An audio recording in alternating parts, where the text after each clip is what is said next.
हत्यारों को फांसी दो। चल चल चल चल चल भीम, जय भीम जय भीम। चल चल चल चल चल भीम, जय भीम जय भीम।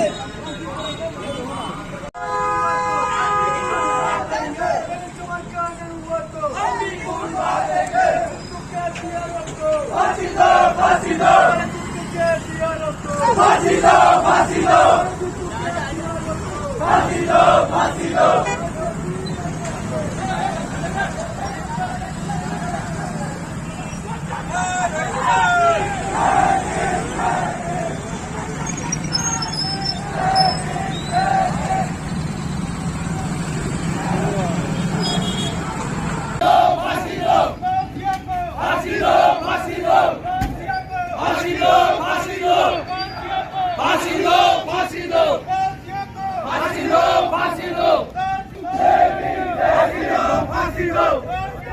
फांसी दो, फांसी दो, फांसी दो, फांसी दो, जय भीम के नारों से फांसी दो, फांसी दो, फांसी दो, फांसी दो, फांसी दो, फांसी दो, जय भीम जय भीम। साथियों, राजस्थान राज्य के अंदर आए दिन SC/ST समाज एक ज्ञापन से फ्री नहीं हो, उससे पहले दूसरा ज्ञापन तैयार रहता है। इसका कारण यह है कि हम लोग एकजुट नहीं हो पा रहे हैं, ठीक है ना। राजस्थान जिले के पाली के 12वां गांव के अंदर हमारे भाई जितेंद्र को सिर्फ मूछें रखने के लिए मार दिया गया, ठीक है ना। फिर भी हमारी समाज के कुछ असामाजिक तत्व, दूसरे तो है ही हमारे दुश्मन, वो क्या कहते हैं कि महिला बात कोई और है, और इस तरीके से हमारी समाज को तोड़ने का काम कर रहे हैं वो लोग। जबकि पुलिस FIR के अंदर साफ लिखा है कि मूछें रखने की वजह से हमारे भाई की मौत हुई है। मीडिया साफ लिख रहा है, और हमारे दोगले लोग जो मतलब क्या कहते हैं ना, मनुवादी पार्टियों के पीछे लगने के लिए SC की सीट पर टिकट लेने के लिए अपने आप को साबित करते हैं ना, वो लोग ऐसी बात करते हैं कि बात तो कुछ और है, कोई मूछें रखने के लिए मारन जाएगी। ये बातें ऐसी नेगेटिव बातें हमारी समाज के लोग बोलते हैं, इस वजह से हम लोग पीछे हैं।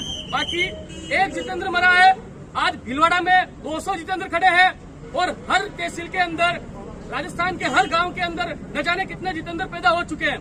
देखो, हम लोग वैसे भी मर रहे हैं, रोज मरते हैं, जातिवाद से मरते हैं, मनुवाद से मरते हैं, शिक्षा से मरते हैं, चिकित्सा से मरते हैं, गरीबी से मरते हैं। हमारे पास कुछ नहीं है, इससे तो अच्छा कि लड़ते लड़ते एक बार मर जाओ, क्योंकि बाबा साहब ने कहा था कि 100 दिन बकरियों का जीने से तो अच्छा है एक दिन शेर की जिंदगी जीकर मर जाए।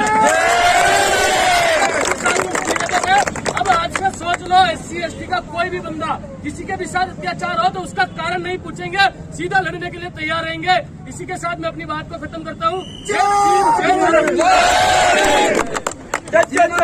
हमारी मंजिल और उसी मंजिल पे हम लोगों को क्योंकि लोगों ने बाबा साहब को कहा था उस जमाने में कि अम्बेडकर तेरे लिए संसद के दरवाजे और खिड़कियां तक बंद होगी, लेकिन बाबा साहब की बदौलत इस देश में हमारे कम्युनिटी के लोग 4-4 बार भी मुख्यमंत्री रहे हैं। बाबा साहब की बदौलत संविधान में हक अधिकार मिले, उसकी वजह से देश का सर्वोच्च नागरिक और देश का राष्ट्रपति भी हमारे कम्युनिटी के लोग बने, हमारी महिलाएं भी वहां तक पहुंची है। इसीलिए केवल हम लोगों को एक होने की जरूरत है, विचारधारा के साथ एक रहेंगे। आप सबने अपना कीमती समय दिया और यहाँ तक पहुंचे, इसके लिए बहुत बहुत धन्यवाद। आप सब किसी भी प्रकार की एट्रोसिटी या कुछ भी हो, हम सब लोग एक होकर जब तक आवाज अपनी बुलंद नहीं करेंगे तब तक कुछ होने वाला नहीं है। हम लोगों को रोडों पे आना, हम ऐसी रोड पे तो है, कोई हमारा क्या बिगाड़ सकता। मेलों से तो आ नहीं रहे हम, कोई गढ़ किले दुर्ग से तो आ नहीं रहे, हम ऑलरेडी रोड पे हैं। तो रोड पे है तो दूसरों को रोड पे लाने की औकात रखते हैं, इसीलिए हम लोगों को रोड पे आना होगा और अपने विचारधारा को वहां तक पहुंचाना होगा। इसी के साथ मैं अपनी बात को यही खत्म करता हूँ। जय भीम, जय भीम, जय भीम, जय भीम, आवाज दो, जय भीम, जय भीम। धन्यवाद। अभी सब लोग यहाँ अपने एक बार चाय पी लेते हैं। की बात है कि ये पॉलिटिकल जो मामला जब तक आप लोग समझ नहीं पाओगे, बीजेपी, कांग्रेस, बसपा या और भी कोई भी पार्टी हो, हम लोगों को राजनीतिक स्वार्थ के पीछे हम लोगों को इस्तेमाल करती है। आप SC मोर्चा के हो, आप ST मोर्चा के हो, आप इस मोर्चा के, आपको इस मोर्चा के हो। SC के लोगों को डिवाइड करके रख रखा। पहले हम लोगों को 6743 जातियों में इन लोगों ने हमको बांट रखा है, फिर पार्टियों में बांटा हुआ है। SC/ST के साथ में घटना घटित होती है तो दूसरा लेटर पेड के लेके आता है कि मैं बीजेपी का हूँ, कांग्रेस वालों के साथ ठुकाई पिटाई हुई मैं नहीं आने वाला हूँ। कांग्रेस वालों के साथ सोचता है तो बीजेपी वाला सोचता है मेरे पास ये है।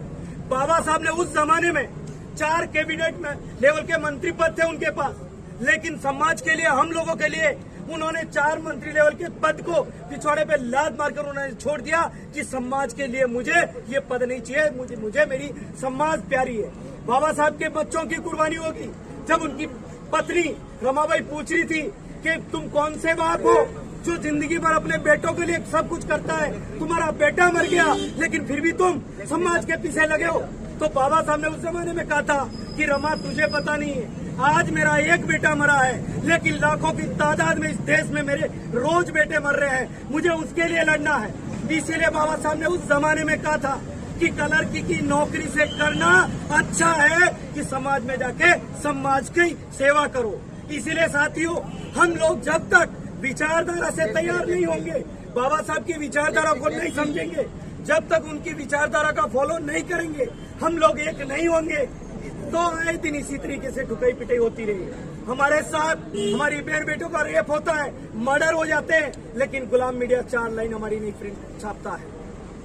इनके कुत्ते खो जाते हैं तो बड़े बड़े हेड लगते हैं, टीओ में वही न्यूज चलती है। आज हमारा जितेंद्र भाई को सरेआम पुलिस प्रशासन को चैलेंज करते हुए कि हम तुम्हें आके मारेंगे, ये बोला उन्होंने, उसके बावजूद आके चाकू घोंप के उन्होंने मार दिया, लेकिन फिर पुलिस प्रशासन मूक दर्शन बन के रह रही है और कुछ नहीं हुआ। उन लोगों को खुलेआम सरेआम फांसी दी जाए। और राष्ट्रपति महोदय के नाम पे आज हम लोगों ने जो ज्ञापन दिया उसमें यही कहा है कि राष्ट्रपति महोदय तुरंत प्रभाव से उनको फांसी की सजा सुनाई जाए, ताकि उससे हमारा जितेंद्र भाई गया उसकी कमी तो पूरी नहीं होगी, लेकिन हम लोगों को जो मानसिक आघात हुआ है, हम सब लोग सदमे में हैं कि आए दिन हमारे भाइयों को मारा जा रहा है, कैसे हम लोग सुरक्षित रहें। तो हम लोगों को जरा सा राहत पहुंचेगी कि उस व्यक्तियों को, दोनों को खुलेआम तुरंत प्रभाव से फांसी की सजा सुनाई गई है और ये केवल राष्ट्रपति ही कर सकता है। इसीलिए हमने राष्ट्रपति के नाम पे ये ज्ञापन देके मांग की, ताकि जो दूसरे खुरापाती लोग, असामाजिक तत्व हैं, जो हम लोगों को 1-2 बंदों को फांसी होगी उनको, तो वो हमारे ऊपर कोई भी अत्याचार करने से पहले 10 बार सोचेंगे। एक तरफ तो हम लोगों को कहते हैं आजाद है, जानवरों से बदतर हालत हमारी हो रही है, मूछे रखने से मार रहे हैं, अच्छे कपड़े पहनने से मार रहे हैं, डिग्री लेके हम लोग IAS IPS टॉप कर रहे हैं, तो इंटरव्यू से हम लोगों को, लेटरल प्रणाली से हम लोगों को बाहर किया जा रहा, मारा जा रहा है। हमारे लिए सब रास्ते बंद कर दिए हैं। अभी एक ही रास्ता है इस देश में, जन आंदोलन। जब तक हम लोग रोडों पे नहीं आएंगे तब आने वाली हमारी पीढ़ी सुरक्षित नहीं होगी, क्योंकि संविधान को इन लोगों ने खत्म करने की कगार पे पहुंचा दिया। साथियों, हम सब लोग युवा हैं, युवा का जोश के साथ होश भी रखना बहुत जरूरी है, और उसके साथ हमारी आने वाली पीढ़ियों के बारे में भी सोचना है, हमारी समाज के बारे में भी सोचना है, हमारे माता पिता जो हम लोगों को पैदा करके इस लायक बनाकर शहर में भेजा पढ़ने के लिए, उसके बारे में भी सोचना है। इसीलिए साथियों, आज जो जितने भी साथी आए हैं, मैं उन सबसे गुजारिश करता हूं कि आप किसी भी संगठन से जुड़े,